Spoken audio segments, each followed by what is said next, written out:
My name is Karim Lakhani. I'm a faculty member of the Harvard Business School. I'm also the co-founder and chair of the Digital Data Design Institute at Harvard.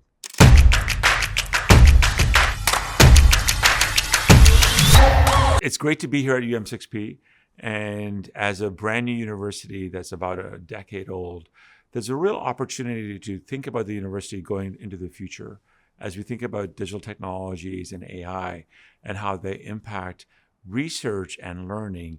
There's a real sense, I find, that the university here could be leapfrogging the 100-year-old universities that exist, like where Harvard is at, or where Oxford is at, or where Cambridge is at, where Stanford is at, in terms of rethinking how research gets done, rethinking how teaching gets done, and really rethinking how learning gets done across the board, because both faculty and students are always continually learning. We're finding that AI can radically impact the learning journeys that all of us take. And there's a real opportunity from my perspective for UM6P to take that and say, let's imagine totally different ways for getting research done and for teaching done, and for enabling lifelong learning for all of us, faculty and students and our staff. So I think that's a pretty incredible opportunity. Many of us that are in older institutions have to go through lots of bureaucracy and lots of tradition and routines to change things. I think UM6P can start greenfield and have a pretty big impact.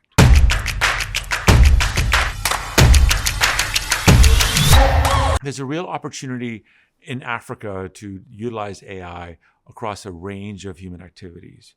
What we're seeing, especially with generative AI, is that in many types of places where we have content creation, whether that be text or video or audio or images, that AI can provide superpowers and democratize access to new knowledge, to new ways of thinking, and to new ways of doing things.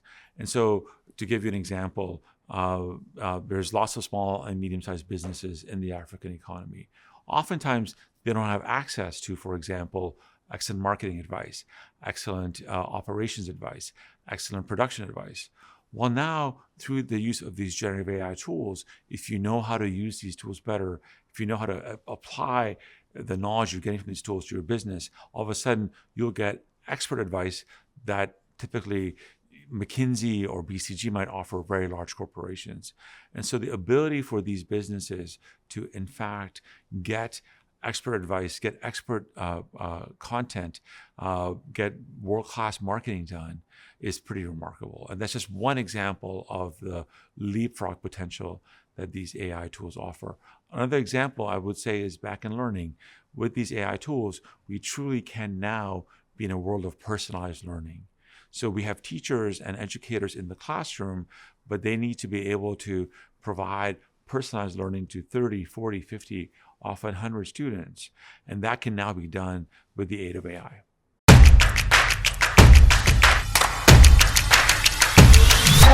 So one of the tools that the AI is very good at is creating content in many different languages, with many different accents, even being able to address many different types of audiences. And you can do that at scale with almost zero marginal cost. So the role of the creative changes. You're no longer struggling with the actual words and so forth. You're now a curator. You're now the ideas person. You are now thinking broadly about the different ideas that you could be communicating to your audiences. And you could also be personalizing. So how would you address an audience of one, for example, while still serving millions of people? So the saying in the AI world is as follows.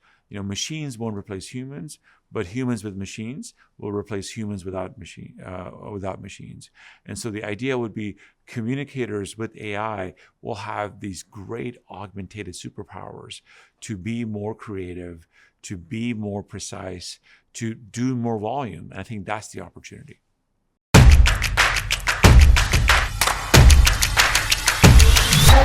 I read a lot of science fiction. And in science fiction, the authors often push us into imagining worlds that have not yet existed, but are close to human experience.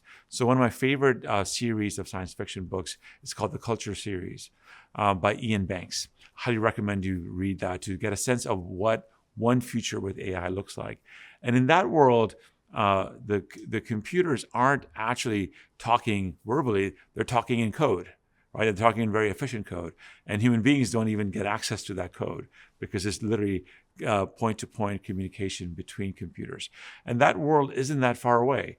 We already have, for example, in commercial markets, like one pricing algorithm battling another pricing algorithm and deciding what the right pricing is going to be. Sometimes that leads to collusion. Sometimes that leads to better economic factors.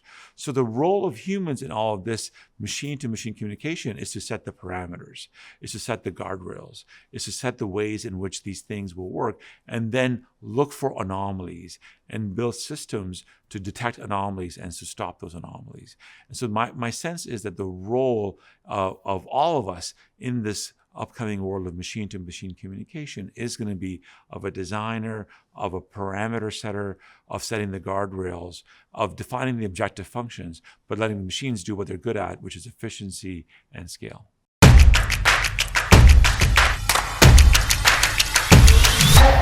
For many people that are starting their journeys as communicators or are professionals right now as communicators, the AI can seem very overwhelming. It can seem very disturbing sometimes, like, oh my God, my job is going to be taken away. My advice is to actually embrace it, lean into it, and learn how to use these tools and incorporate it into your daily lives. Because I think we're at this very early stage of the adoption of these tools, and I really feel that there's a first mover advantage. The more you adopt, the more you practice with it, the better you're going to get, and the better you'll understand both the opportunities with these systems and the limitations with these systems, and then to know where you need to develop your own skills as well. So my advice is dive right in.